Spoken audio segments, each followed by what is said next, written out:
여호수아 6장 1절부터 14절까지 말씀입니다. 오늘 우리에게 주실 말씀은 여호수아 6장 1절부터 14절까지 말씀입니다.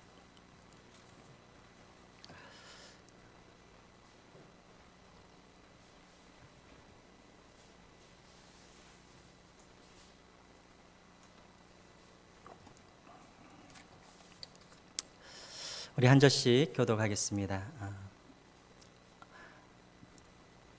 이스라엘 자손들로 말미암아 여리고는 굳게 닫혔고 출입하는 자가 없더라. 여호와께서 여호수아에게 이르시되 보라, 내가 여리고와 그 왕과 용사들을 내 손에 넘겨주었으니 너희 모든 군사는 그 성을 둘러 성 주위를 매일 한 번씩 돌되 엿새 동안을 그리하라.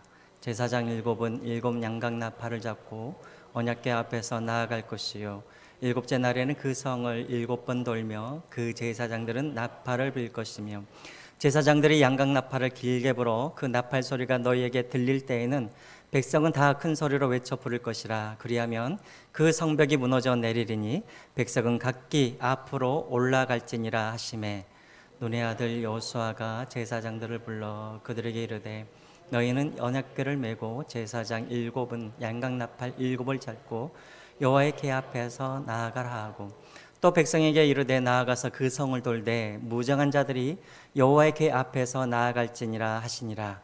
여호수아가 백성들에게 이르기를 마침에 제사장 7은 양각 나팔 7을 잡고 여호와 앞에 나아가며 나팔을 불고 여호와의 언약궤는 그 뒤를 따르며 그 무정한 자들은 나팔 부는 제사장들 앞에서 행진하며 후군은 궤 뒤를 따르고 제사장들은 나팔을 불며 행진하더라.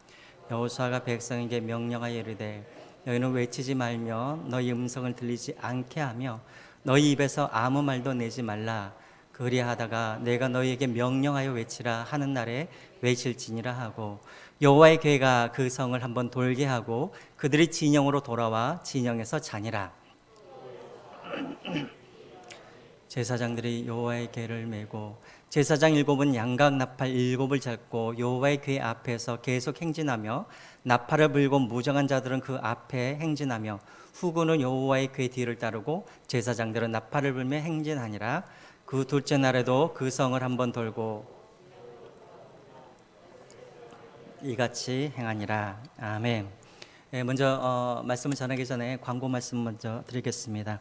오늘 예배 후에 밑에 우리 이제 식당 다음 주부터 작업을 하는데 먼지가 날리지 않도록 비닐을 씌우는 작업을 합니다. 그래서 시간이 되신 분들은 내려오셔서 이렇게 비닐 씌우는 작업을 좀 해주시고 또 이번 주 토요일에는 9시부터 식당 내부 이제 부시는 그런 작업을 합니다. 그래서 또 스트레스가 많으신 분들 오셔서 망치로 이렇게 깨시면서 같이 또 스트레스를 날리는 그런 시간을 가졌으면 좋겠습니다. 오전 9시입니다. 많이들 나와 주시기 바랍니다.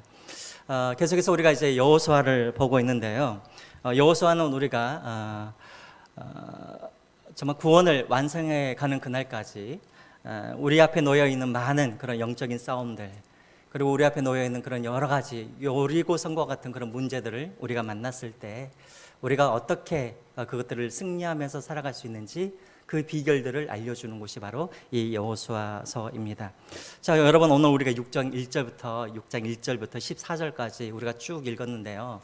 우리가 4절, 3절에서 보았던 것처럼 좀 내용이 좀 많이 좀 복잡한 것 같아요. 계속해서 반복해서 나오고. 근데 이제 여러분 이것은 복잡한 게 아닙니다. 계속해서 말이 지금 반복되고 있는 거예요. 자, 2절부터 5절까지는 이제 어떤 내용이 나오냐면 하나님께서 여호수아에게 이제 여리고성을 무너뜨리는 하나님의 방법에 대해서 이야기를 해주는 것이 1절부터 5절까지 말씀입니다. 자, 그리고 6절부터 7절까지는 어떤 말씀이냐면 여호수아가 하나님께 들었던 그 하나님의 방법을 그대로 누구에게? 제사장들과 백성들에게 똑같이 말을 해주고 있는 거예요. 자, 그 다음에 8절부터 우리가 14절까지 읽었지만 8절부터 19절까지는 어떤 내용이냐면 하나님께 받은 이 백성들이 여호수아에게 들었던 그 하나님의 방법대로 이들이 이제 실천하는 게 바로 8절부터 19절까지 말씀입니다. 그러니까 지금 계속해서 3번 계속해서 반복이 되어 있는 거예요. 그러니까 우리가 좀 헷갈려 보이긴 하지만 내용은 아주 간단합니다. 하나님의 방법을 지금 말해주고 있고 전달해주고 있고 그것을 실천하고 있는 것이죠. 자, 그런데 여러분 희한한 건 뭐냐면 이렇게 하나님의 방법을 이렇게 전달하는 그런 준비하는 그런 과정을 1절부터 19절까지 이야기를 하고 있는데 실질적으로 여리고성이 무너지는 그 스토리는 몇 절에 나오냐면 20절 한 구절에만 나와요. 여러분 만약에 여러분들이 어떤 소설을 쓰거나 이야기를 쓴다면 여러분들은 어디에다가 더 많이 중점을 두고 더 많은 페이지를 할애하겠습니까? 준비하는 것은 조금 하고 이제 드라마틱한 막 성이 무너지고 그 안에서 연기가 나고 막 사람 죽이고 이런 것들을 더 많이 우리가 실으면 이야기가 더 재밌게 되어지겠죠. 자, 그런데 우리가 여호수아 6장을 보면은 준비하는 그 과정을 1절부터 19절까지 길게 지루할 정도로 그렇게 나열을 해놓으면서 승리의 그 이야기는 20절 딱 한 절에만 기록을 해두고 있다라는 것입니다. 여러분 왜 그럴까요?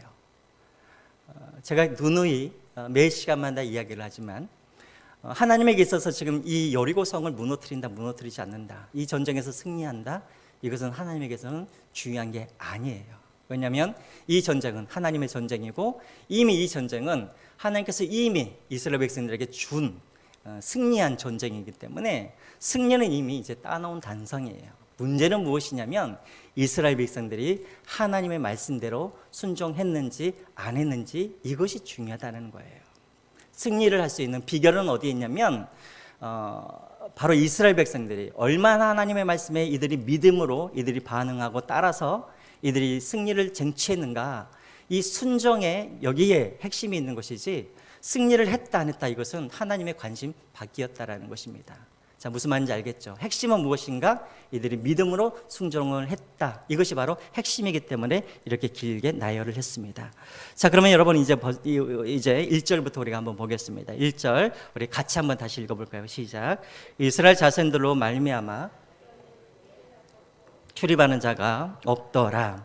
자, 이제 이스라엘 백성들이 요단강을 건너오자마자 여리고에 있는 사람들이 그 문을 갖다가 아주 굳게 닫히고 출입하는 자가 없다라고 그렇게 되어 있습니다. 여러분 여기서 굳게 문을 닫다 했을 때 이 굳게라는 이 단어는 영어 성경으로 보면은 이게 bolted and bar라고 되어 있습니다. 뭐냐면 우리 볼트를 갖다가 막 이렇게 막 돌리잖아요. 완전히 막 안 돌아갈 때까지. 자, 지금 그렇게 문을 닫아놨다는 말이에요. 그러니까 아무도 못 들어오도록 아무리 막 열려고 해도 열 수 없을 정도로 그렇게 볼트를 막 이렇게 잠그듯이 그렇게 문을 잠갔다라는 것입니다. 자, 이 말은 여리고성 사람들이 이 전쟁에 대해서 지금 자신감이 넘쳤다란 말입니까? 아니면은 지금 자신감이 없다란 말입니까? 자신감이 없다란 말이죠. 우리가 그걸 어떻게 하냐면 우리가 여호수아 우리가 5장 1절에 보았죠. 이 사람들이 요단강을 건넜다라는 것을 이야기를 듣고 그들이 어떻게 되었다고 말합니까? 간이 녹아내리고 간담이 녹아내리고 마음에 그런 어떤 두려운 마음이 생겼다라고 나와 있죠. 만약에 이 전쟁에 자신이 있다면 문을 왜 닫습니까? 문을 열고 군대를 데리고 나와가지고 그냥 이스라엘 백성들을 그냥 때려잡으면 되는 것이죠. 자, 두려웠기 때문에 문을 꼭꼭 잠그고 있었다라는 것입니다. 여러분 이것을 통해서 우리가 먼저 한 가지 생각할 것이 있습니다. 여러분 우리도 앞으로 계속해서 영적인 전쟁들을 싸워가고 계속해서 우리가 사단과 마귀와 우리가 싸워갈 텐데 여러분 사실 전쟁을 한다는 것은 우리에게 참 두려운 것입니다. 그러나 여러분은 기억하십시오. 오늘 여리고성 사람들이 이스라엘 백성들을 보면서 그 이스라엘의 하나님을 보면서 두려워해서 문을 꼭꼭 닫혔던 것처럼 우리도 두렵지만 우리보다 더 두려워하는 존재는 누구냐면 바로 사단과 마귀가 우리를 더 두려워한다라는 것입니다. 왜 그렇습니까?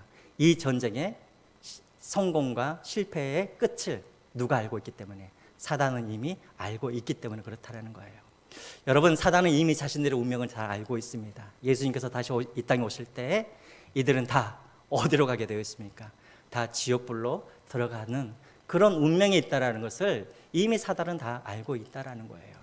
지금은 마치 자신들이 살아있는 것처럼 자신들이 마치 승리하는 것처럼 그렇게 날뛰면서 우리를 유혹하지만 그러나 그들은 이미 알고 있습니다. 이 전쟁은 이미 자기들이 실패한 전쟁이라는 것을 알고 있다라는 것이죠. 그러면 여러분 우리가 먼저 기억해야 할 것, 우리의 영적인 싸움을 할 때, 또 우리가 어떤 이 마귀의 그런 어떤 시험들이 우리에게 다가올 때 우리가 기억해야 할 것은 이 사단 마귀, 이 싸움은 이미 우리의 승리의 싸움이고 그리고 사단 마귀는 우리를 두려워하고 있다는 것을 여러분들이 먼저 기억하셨으면 좋겠습니다. 자, 두 번째로 우리가 1절을 통해서 우리가 또 알 수 있는 것들이 있죠. 자, 여러분 한번 저희가 여러분들에게 한번 퀴즈를 한번 내볼까요? 여러분, 광야에서의 이스라엘 백성들의 싸움과 그리고 가나안 땅에서의 이스라엘 백성들의 싸움 차이가 있습니다. 여러분, 어떤 차이가 있습니까? 광야에서도 이스라엘 백성들이 다른 민족과 싸움을 했었죠. 자, 언제 싸움을 했어요? 아말렉과도 싸움을 하고. 자, 그러면 이때의 싸움은 이스라엘 백성들이 그 성을 차지하기 위한 싸움이었습니까? 아니면 먼저 적들이 공격을 했기 때문에 우리의 목숨을 지키기 위한 싸움이었습니까? 네? 지키기 위한 싸움이었죠. 자, 그러면 여러분, 이제 가나안에 들어가서 이 싸움은 나를 지키기 위한 싸움입니까? 아니면은 그 성을 차지하기 위한 싸움입니까? 자, 그러면 여러분, 광야에서의 싸움과 가나안에서의 싸움은 다르죠. 광야에서의 싸움은 나를 지키기 위한 싸움이었고 생존을 위한 싸움이었다면, 가나안에서의 싸움은 어떤 싸움이냐면, 이제 성을 공격해서 그 성을 차지하고, 그리고 이 성을 하나님께 영광 올려드리고, 그리고 이 성을 차지하는 그런 공격형 싸움이라는 것입니다. 자, 구분이 되시죠? 자, 그렇다면 여러분, 우리가 이 세상을 살아가고 있습니다. 오늘 이 시대를 살아가고 있는 우리 성도들은 광야와 같은 이 싸움을 싸워야 될까요? 아니면 가나안과 같은 이 싸움을 싸워야 될까요? 어떤 싸움을 싸워야 될까요? 둘 다 해야겠죠. 하지만 하나만 선택하자면 광야의 싸움을 해야 될까요? 가나안의 싸움을 해야죠. 예, 가나안의 싸움을 해야죠. 이미 여러분, 우리는 요단강을 건넌 사람들이고 이미 이제 우리는 가나안에 들어온 사람들입니다. 우리는 이 광야에서 싸움을 하는 사람들이 아니라 가나안의 싸움을 하는 사람들이에요. 이 말은 무엇이냐면, 우리는 여전히 우리 주변의 사람들을 보면 여전히 영적인 싸움에 대해서 생각을 안 하고 그냥 살아가는 사람들이 많이 있습니다. 그냥 어떻게 신앙생활을 하냐면 그냥 내 신앙 잘 지켜가고, 그냥 내 믿음 잘 지켜가고, 우리 가정, 우리 교회 잘 지켜가는 그런 신앙을 하는 분들이 참으로 많이 있죠. 자, 언제 싸우냐면 사단이 나를 공격할 때, 그때서야 우리가 기도하기 시작하고, 그때서야 말씀 보기 시작하고, 그때서야 우리가 이제 무장을 해서 사단과 싸우려고 하죠. 그 전에는 싸우려 하지 않습니다. 그냥 지키는 싸움을 합니다. 하지만 어떤 사람들은요, 그렇지 않습니다. 어떤 사람들은 지키는 싸움이 아니라 계속해서 하나님의 땅을 확장시키기 위해서 전쟁을 하는 그런 사람들이 있습니다. 여러분, 하나님께서 우리를 하나님의 군사로 부르셨다는 건 무엇이냐면, 우리가 우리의 문제에 갇혀서 매일 내 신앙만을 지키는 그런 수동적인 그런 삶이 아니라 하나님의 땅을 우리가 차지하기 위해서 하나님이 우리를 부르셨고, 우리로 하여금 계속해서 사단의 땅을 차지하고 공격하고 차지하여서 이 땅을 하나님께 올려드리고 그곳에 하나님 나라를 세우고 하나님의 나라를 확장시켜가는 그런 일들을 위해서 하나님이 우리를 부르셨다는 것을 우리가 기억하셨으면 좋겠습니다. 여러분, 세상에 보면 두 가지 교회가 있습니다. 어떤 교회는 늘 자신들의 신앙만 지키고 늘 자신들의 교회만 지켜가고 있고 늘 그렇게 잠자고 있는 그런 교회들이 있습니다. 싸우기를 싫어하는 그런 교회들이 있습니다. 자, 그러다가 사단이 공격하면 그때서야 싸우는, 그냥 생존하기 위한 그런 교회들이 있다는 것이죠. 그러나 어떤 교회는 그냥 생존하기 위해서 존재하는 그런 교회가 아니라 계속해서 복음을 가지고 전도하면서 계속해서 선교하면서 이 사단의 땅들을 정복하고 하나님께 영광 돌리고 하나님의 나라를 세워가는 그런 적극적인 싸움을 하고 있는 그런 교회들도 있다는 것이죠. 여러분 기억하십시오. 우리 성수 시온교회는 그냥 싸움을 피해가면서 사단이 공격할 때만 그냥 싸우는, 그리고 내 신앙만 지키는 데 만족하는 그런 우리 교회가 아니라 정말 복음을 들고 이 성수동과 이 성동구에 나아가서는 세계 곳곳으로 우리가 나아가 정말 사단의 그 땅을 원래의 주인인 하나님께 차지하여서 하나님께 돌려드릴 수 있는 그런 적극적인 그런 영적인 싸움을 할 수 있는 그런 우리 교회가 되어야 할 것입니다. 가나안의 싸움에 동참할 수 있는 우리 성수 시온교회가 되었으면 좋겠습니다. 자, 그렇다면 이제 이 여리고성을 무너뜨리기 위해서 하나님의 전략이 무엇인가? 이제 2절부터 나오기 시작하는데요. 2절을 한번 먼저 읽어보겠습니다. 제가 읽겠습니다. 여호와께서 여호수아에게 이르시되 보라 내가 여리고와 그 왕과 용사들을 내 손에 넘겨 주었으니라고 되어 있습니다. 자, 하나님께서 이제 여호수아에게 하나님의 전략을 가르쳐 주기 전에 먼저 무슨 말씀을 하시냐면 먼저 확신의 말씀을 주십니다. 내가 여리고성과 그 왕과 용사들을 네 손에 넘겨주었다라고 말씀을 하십니다. 넘겨주겠다가 아니라 뭐라고요? 이미 내가 넘겨주었다라고 말씀합니다. 무슨 말입니까? 이 전쟁은 이미 끝난 전쟁이고 이미 승리한 전쟁이라는 것이죠. 자, 여러분, 그렇다면 이스라엘 백성들이 이제 할 일이 없습니까? 이미 끝난 전쟁이고 승리한 전쟁이니까 이스라엘 백성들은 할 일이 없나요? 있지요. 여러분, 하나님의 전쟁이라 그래서 하나님 혼자 싸우는 게 아닙니다. 하나님은 이미 우리에게 승리를 주셨지만 하나님의 백성들이 해야 할 일들이 있습니다. 그것이 무엇이냐면 믿음으로 순종하는 일을 해야 된다는 것이죠. 믿음과 순종을 통하여서 하나님께서 이미 주신 이 승리를 쟁취하고 그리고 그 승리를 확인하는 일을 누가 해야 됩니까? 바로 우리가 그 일을 해야 한다라는 것이죠. 자, 그러면 이 백성들이 해야 할 일은 무엇인가? 믿음과 그리고 순종을 통해서 해야 할 일이 무엇인가? 바로 3절, 4절, 5절에 이제 구체적으로 해야 할 일들이 나와 있습니다. 먼저 3절, 4절, 5절 우리 같이 한번 읽어보겠습니다. 3절, 4절, 5절 시작. 너희 모든 군사는 그 성을 둘러 성 주위를 매일 한 번씩 돌되 엿새 동안 그리하라. 제사장 7은 7 양각 나팔을 잡고 언약궤 앞에서 나아갈 것이요 7째 날에는 그 성을 7번 돌며 그 제사장들은 나팔을 불 것이며 제사장들의 양각 나팔을 길게 불어 그 나팔 소리가 너에게 들릴 때에는 백성은 다 큰 소리로 외쳐 부를 것이라. 그리하면 그 성벽이 무너져 내리리니 백성은 각기 앞으로 올라갈지니라 하시매. 여러분, 우리 한번 그림을 한번 보겠습니다. 여리고성 여러분들이 아마 많이 보셨을 텐데 1990년도에 이제 학자들이 고고학자들이 계속해서 발견해 가면서 이제 1990년도에 또 새롭게 정리한 그런 내용들입니다. 이게 여러분 이제 여리고성이 이제 이런 모습으로 되어 있는데요. 크기는 어느 정도냐면 잠실 운동장 약 3개 정도 이렇게 모아놓은 정도의 넓이입니다. 잠실 운동장 한 3개 정도. 자, 그리고 여러분들이 보시면 알겠지만 성벽이 몇 개로 되어 있습니까? 바깥쪽에 성벽이 있고 또 그 안쪽에 또 성벽이 있죠. 자, 그래서 성벽이 이렇게 이중으로 되어 있습니다. 이중으로. 그래서 이제 이 안에는 몇 명 정도 살았냐면은 1,500명 중에 1,500명에서 2,000명 정도 여리고성 안에 살고 있었습니다. 목사님, 그러면 별로 뭐 그렇게 무서운 성도 아니네요라고 할 수 있겠지만 여러분, 그때 당시에는 사람들이 성 안에만 살았던 것이 아니라 많은 사람들은 어디에 살고 있었냐면 성 밖에 주변에서 살고 있었어요. 그러다가 무슨 종교 행사가 있거나 장사를 하거나 중요한 일이 있을 때는 이 성 안으로 모여서 거기서 일을 보았던 것이죠. 그러니까 사실 수는 우리가 상상할 수 없을 정도로 많은 수가 있었다라는 것입니다.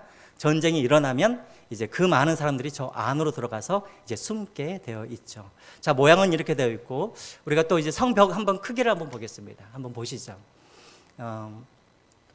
성벽이 이제 저렇게 생겼습니다. 제일 바깥쪽 성은 어떻게 생겼냐면 여러분들이 자세히 보면 보이는지 모르겠지만 제가 흑백 사진을 보면 땅에서부터 5m 높이로 뭘로 되어 있냐면 먼저는 이렇게 돌로 쌓여 있습니다. 돌로 5m 정도는 제일 바깥쪽이에요. 그리고 그 위로는 7m 정도 또 높이로 뭘로 쌓여 있냐면 진흙으로 쌓여 있습니다. 흙으로. 그러니까 총 몇 미터로 되어 있냐면 12m의 그런 외벽으로 그렇게 쌓여져 있는 것이죠. 자, 그 다음에 이제 그 중간에는 이제 무엇이 있냐면 우리가 보신 것처럼 제방이 있죠. 제방이. 저기 45도 각도로 제방이 있습니다. 그 제방 끝에는 이제 또 뭐냐면은 이제 안쪽 성벽이 또 있습니다. 이 안쪽 성벽에도 어느 정도 높이의 이 성벽이 쌓여 있냐면 약 7m 정도의 성벽이 쌓여 있는 거예요. 자, 그런데 우리가 제일 뒤에 보시면 안쪽에 보시면 제방 높이가 14m고 그 이후에 7m니까는 이 성 저 아래쪽에서 보면은 몇 미터 정도의 높이로 보여지냐면 21m의 높이로 이렇게 보여지는 것이죠. 자, 그러니까 이렇게 성이 이중으로 되어 있고 아주 높은 그런 어떤 성벽이 그렇게 이중으로 그렇게 놓여져 있는 것이죠.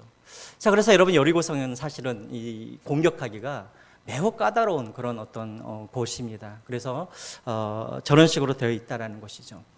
자, 그런데 이제 이 성을 갖다가 아주 뭐 볼트를 재듯이 그렇게 꽉 닫아 넣었으니까 이 성을 정복할 길이 없는 것이죠. 자, 만약에 여러분들이 여호수아라 그런다면, 하나님의 다른 명령이 없다라고 생각한다면, 여러분 같았으면 저 여리고성을 여러분들은 어떻게 공격하시겠습니까? 어떤 방법으로? 지금 우리가 누가복음 공부하고 있는데, 옛날 로마와 유대인들이 저기 싸울 때는 예루살렘 성을 포위해가지고 6개월 동안 그 안에서 사람들이 굶어 죽게 만들었었죠.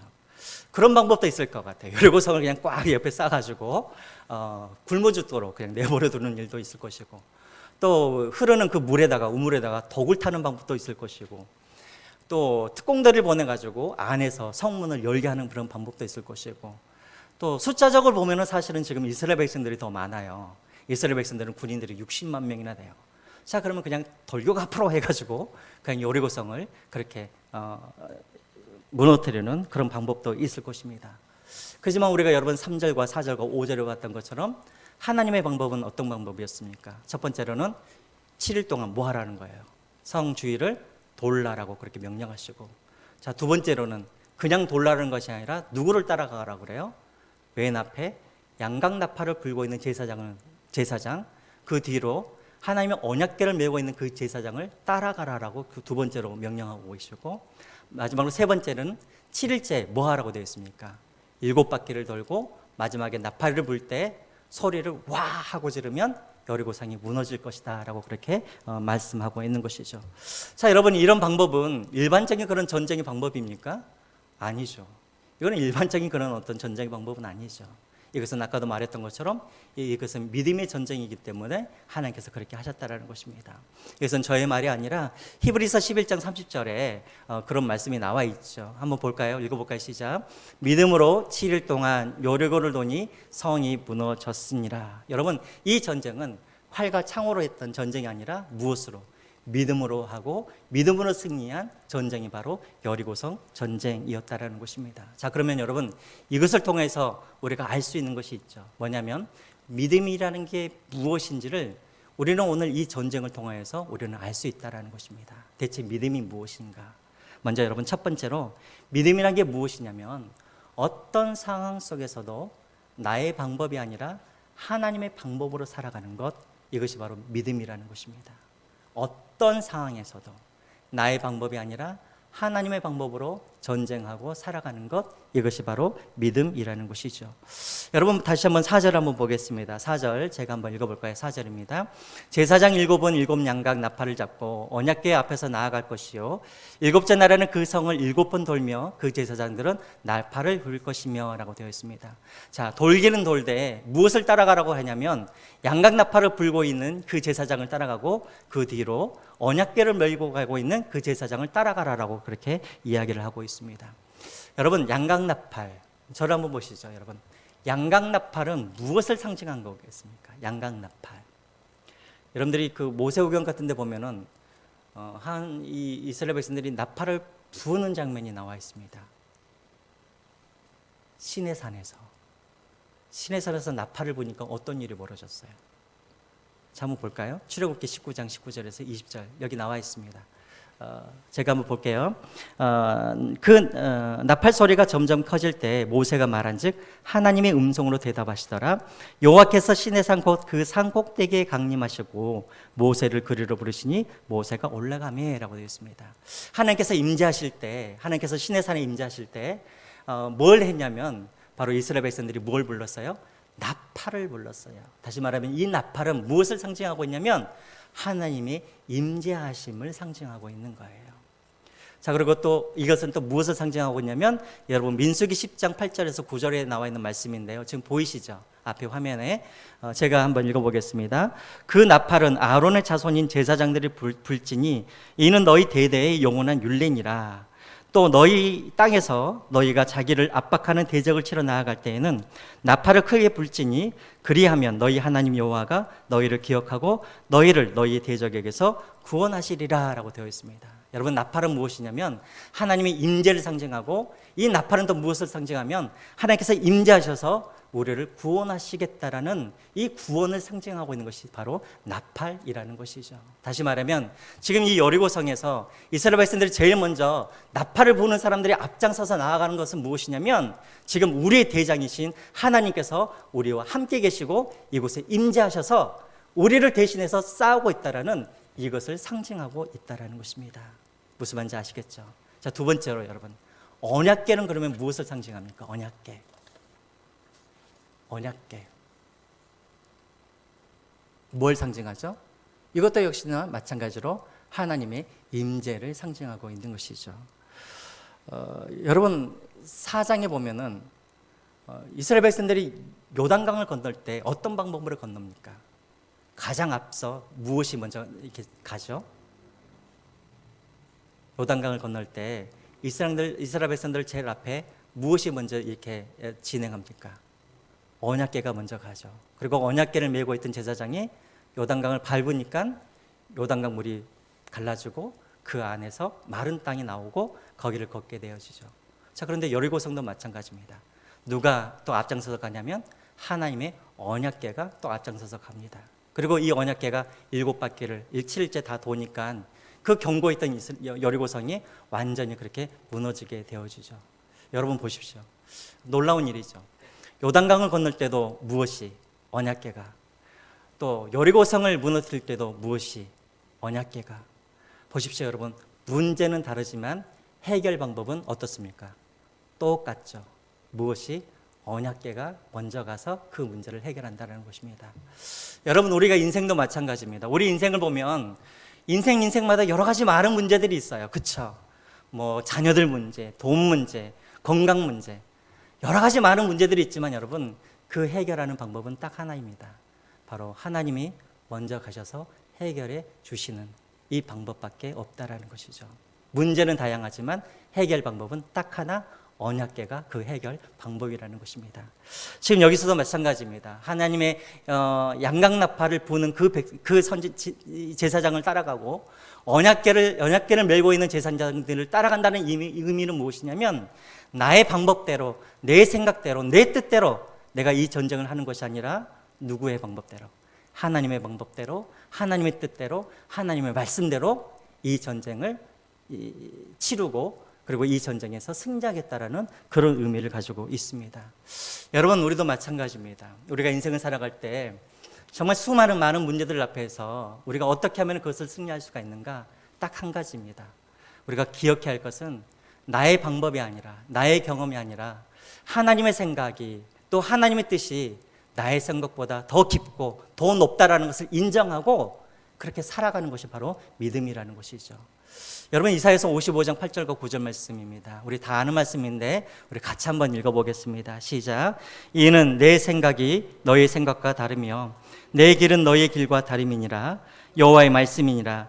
이는 하늘이 땅보다 높음 같이 내 길은 너의 길보다 높으며 내 생각은 너의 생각보다 높음이니라. 그렇습니다. 우리가 여리고성과 같은 어떤 문제를 우리가 만났을 때 우리가 가장 먼저 기억해야 할 것은 무엇이냐면, 하나님의 생각은 우리의 생각과 다르다라는 것입니다. 그리할 때 우리가 포기할 것은 달라 보이는 그런 하나님이 아니라 바로 나의 생각, 나의 경험, 나의 방법들을 주님 앞에 내려놓고 하나님의 방법을 따라가는 것, 이것이 바로 믿음이라는 것이죠.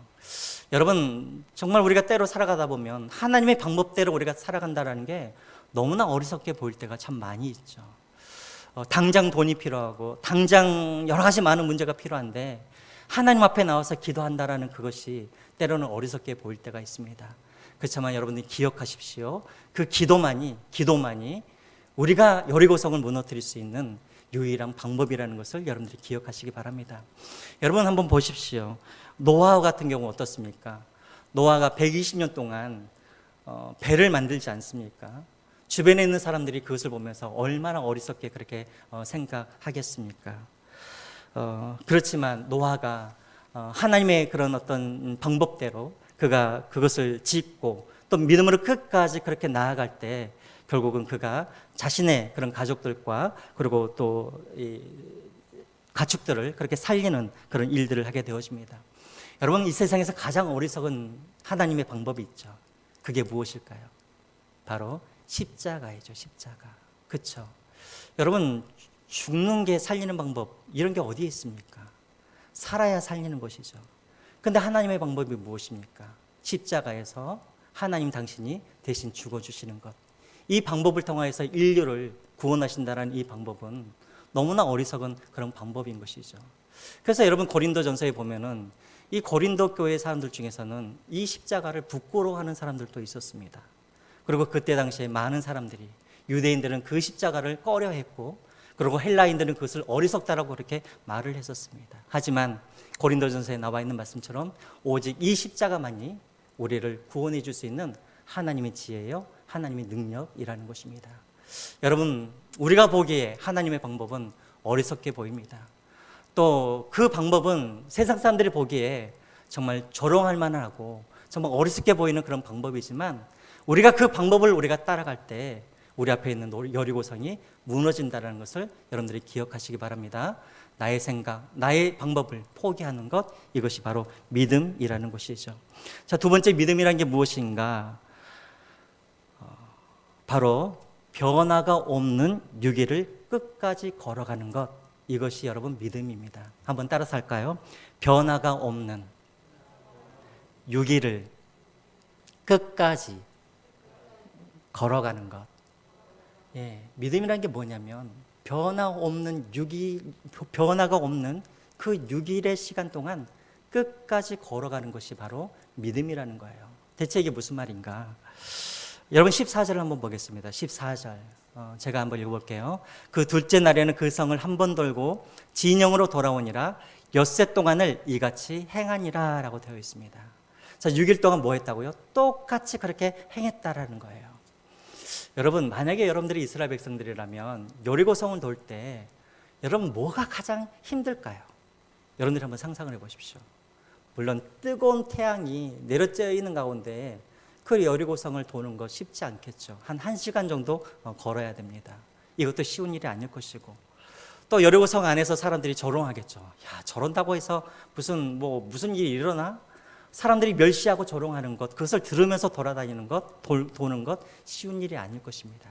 그런데 여러분, 정말 쉽지 않은 일이 무엇이냐면 6일 동안 아무런 변화가 없음에도 불구하고 6일 동안 돈다라는 게 가장 힘든 일이라는 것이죠. 만약에 여러분, 내가 3일째, 4일째 돌 때 이 제일 밑에 있는 벽에 금이라도 조금이라도 나면, 야, 이게 효과가 있구나 하면서 아마 신나게 돌 것 같아요. 그렇죠. 자, 이렇게 돌고 있는데 갑자기 5일째 되는 날 갑자기 벽돌 하나가 뚝 떨어지면 야, 이제 드디어 효과를 보는구나 하면서 아마 신나게 돌 것 같아요. 그런데 이틀, 3일, 4일, 5일, 6일이 도는데도 금 하나 나지도 않고 벽돌 하나 빠지지 않고 아무런 변화도 없고 징조도 없는데 그것을 믿음으로 돈다라는 게, 여러분, 이것이 가장 힘든 일이라는 거예요. 여러분, 우리도 그렇죠. 여러분, 언제 기도할 때가 가장 힘든가요? 사실 기도하는 게 어려운 건 아니에요. 그냥 앉아서 기도하면 돼요. 근데 언제 참 기도하기 힘드냐면, 내가 기도하는 그 기도 제목이 내가 10년을 기도하고 20년을 기도해도 아무런 그런 어떤 변화가 없고 나아진 기미가 없을 때, 그러함에도 불구하고 계속해서 기도를 해야 하는 것이 여러분 참으로 어려운 것이죠. 여러분, 우리가 인생을 살다 보면 여러 가지 많은 여리고 문제를 만나게 됩니다. 관계의 어떤 여리고, 또 물질적인 그런 여리고, 또 자녀라는 그런 어떤 문제의 여리고, 또 가정에서 해결되지 아니하는 그런 어떤 여리고, 관계에서의 그런 여리고, 그런 여리고를 만날 때가 있죠. 자, 그럴 때 우리가 이제 기도를 합니다. 기도를 하는데도 한 달을, 두 달을, 1년을, 2년을 기도해도 관계에 전혀 변화가 없고, 병이 전혀 나아질 그런 기미가 없고, 어떤 사람을 위해서 계속해서 전도하면서 기도를 하는데 그 사람이 전혀 변화되어지는 그런 조짐들이 보이시지 아니할 때, 우리가 믿음을 가지고 끝까지 우리가 기도한다라는 것, 여러분, 이것은 쉬운 일이 아닙니다. 그렇지만 여러분들, 우리가 기억해야 합니다. 변화가 없는 그 6일이라는 이 시간을 보내야 기적의 7일이 온다라는 것을 여러분 기억하십시오. 여러분 6일 동안에는 절대 변화가 없습니다. 때로는 우리가 인생은 아까도 말씀드렸지만 지금 여러분들이 아마 여러 가지 많은 여리고의 그런 어떤 문제를 가지고 기도하는 분들이 있을 거예요. 어떤 분들은 전도를 위해서, 아마 가족의 전도를 위해서 아마 20년, 30년 기도하시는 분들도 계실 거고, 또 어떤 분들은 오래된 그런 고질병으로 인하여서 기도하시는 분들이 계실 거고. 그렇지만 여러분 6일 동안에는 절대 아무런 변화가 이루어지지 않는다라는 것입니다. 언제? 바로 7일이 되어야 하나님의 기적이 일어난다는 것을 기억하십시오. 그러나 이 7일은 그냥 오는 것이 아니라 변화 없는 6일이라는 이 시간을 내가 포기하지 않냐고 믿음으로 내가 끝까지 내가 돌 때 이 기적의 7일이 우리에게 온다라는 것을 여러분 기억하십시오. 아마 어떤 분은 이제 3일째 돌고 있는 분들이 계실 겁니다. 또 어떤 분들은 지금 5일째 지금 돌고 있는 분들이 있을 것입니다. 어떤 분들은 이제 마지막으로 6일째 걷는 분들이 있을 거예요. 여러분 변화가 없다 그래서, 조짐이 없다 그래서, 징후가 없다 그래서 여러분 포기하지 마십시오. 어느 날 갑자기 그렇게 전도를 받기를 거부하던 사람이 7일째가 되어지면 갑자기 교회로 나올 수가 있습니다. 어떤 사람은 아무리 병을 낫기를 오랫동안 기도했는데 갑자기 7일째가 되어지면 그 병이 깨끗하게 나을 수도 있는 거예요. 어떤 분들은 가정의 그 문제가 몇 년 동안 그렇게 해결되지 않는데 바로 기적의 7일째가 되어지면 아주 놀랍게 그 문제가 해결되어지는 그 날이 올 것입니다. 여러분 믿음이란 게 무엇이냐면 변화가 없는 그 6일을 끝까지 걸어가는 것, 이것이 바로 여러분 믿음이라는 것을 기억하시고 포기하지 마시고 기도하시기를 주님의 이름으로 부탁드립니다. 이제 마지막으로 여러분 한 가지만 더 말씀드리겠습니다. 10절 우리 한번 읽어보겠습니다. 우리가 믿음으로 여러 구성을 돌 때 우리에게 무엇이 필요한가? 10절입니다. 시작. 여호수아가 백성에게 명령하여 이르되 너희는 외치지 말며 너희 음성을 들리게 하지 말며 너희 입에서 아무 말도 내지 말라. 예, 하나님이 이스라엘 백성들에게 너희 입에서 아무 말도 내지 말라. 무슨 말입니까? 침묵하라는 말이죠. 왜 하나님께서 침묵하라고 하셨을까요? 하나님이 이스라엘 백성들을 너무나 잘 알고 계시죠. 이스라엘 백성들의 특기가 뭡니까? 불평하고 원망하는 것이죠. 지금 이스라엘 백성들이 40년 동안 이렇게 돌게 되었던 이유가 무엇입니까? 그들이 가데스 바네아에서 민수기 14장에 보면은 하나님 앞에서 뭐라고 불평합니까? 차라리 우리가 애굽에서 죽게 내버려 두시지, 애굽에 무덤이 없어서 우리를 여기서 인도하시느냐, 차라리 우리가 광야에서 죽었으면 참으로 좋았을 텐데. 자, 그럴 때 민수기 몇 절이죠? 14장 28절에 하나님께서 이렇게 말씀하시죠. 여호와의 말씀에 내 삶을 두고 맹세하노라. 너희 말이 내 귀에 들리는 대로 내가 너희에게 행하리라 라고 그렇게 말씀하십니다. 내 귀에 들리는 대로 내가 그렇게 행하겠다. 이스라엘 백성들, 여러분 변화가 없는 그 6일을 돌 때 한 사람이라도 야, 변화가 없는데 이거 돈들 무슨 소용이 있어 라고 그렇게 불평이라도 한다면, 이렇게 도는데 무슨 효과가 있을까, 또 원망하고 불평한다면 이들은 끝까지 그 6일이라는 시간을 이들이 돌지 못했을 거예요. 이들이 침묵하고 있었을 때, 침묵했기 때문에 돈다라는 것입니다. 그러나 여러분 단순히 이것은 입만 벌리지 아니하는 침묵만을 의미하는 것은 아닙니다. 여러분 거룩한 침묵을 하십시오. 거룩한 침묵. 이것은 무엇이냐면 소리만 안 낸다는 의미가 아니라, 이 거룩한 침묵은 무엇이냐면 하나님께서 우리에게 승리를 주실 것을 믿음으로 바라보고 소망하면서 침묵하라는 것입니다. 그냥 입만 닫는다고 해서 침묵이 아니라 바로 소망을 가지고 승리를 가지고 우리가 침묵할 때, 그런 거룩한 침묵을 할 때 우리가 이 6일을 우리가 지나서 7일째 우리가 승리를 맛볼 수 있다는 것입니다. 여러분 그래서 시편 14편 114편 1편 말씀 우리 같이 한번 읽어볼까요? 시작. 여호와여 내 입에 파수꾼을 세우시고 내 입술의 문을 지키소서. 아마 여러분 중에 지금 여리고성을 지금 돌고 계신 분들이 있을 것입니다. 3일째, 4일째, 5일째. 그럴 때 여러분 함께 기도하십시오. 주님, 내 입술에 파수꾼을 세워주십시오. 내 입술의 문을 지켜주십시오. 그래서 내가 거룩한 침묵을 통하여서 이 유기를 끝까지 내가 도울 수 있도록 도와주십시오. 그렇게 나아가십시오. 그러면 우리가 어느 순간인가 이제 기적의 7일을 우리가 도착하게 될 것입니다. 그리고 우리는 그 하나님의 승리를 우리가 보게 될 것입니다. 말씀을 맺겠습니다. 여러분, 믿음이라는 게 무엇입니까? 나의 경험, 나의 지혜, 나의 방법을 다 주님 앞에 내려놓고 하나님의 지혜를, 하나님의 말씀을 어떤 상황에서든지 끝까지 따라가는 것, 이것이 믿음입니다. 두 번째는 믿음이 무엇입니까? 변화없는 유기를 끝까지 포기하지 않고 걸어가는 것, 이것이 믿음입니다. 세 번째로는 우리가 거룩한 침묵을 지키는 것, 이것이 바로 여러분 믿음입니다. 여러분, 이 믿음을 가지시고 우리 앞에 놓여 있는 그 수많은 여리고성을 여러분 승리하시는 여러분들이 되시기를 주님의 이름으로 부탁드립니다. 우리 같이 한번 기도하겠습니다. 여러분 중에 지금 아마 여러 해 동안 오랫동안 기도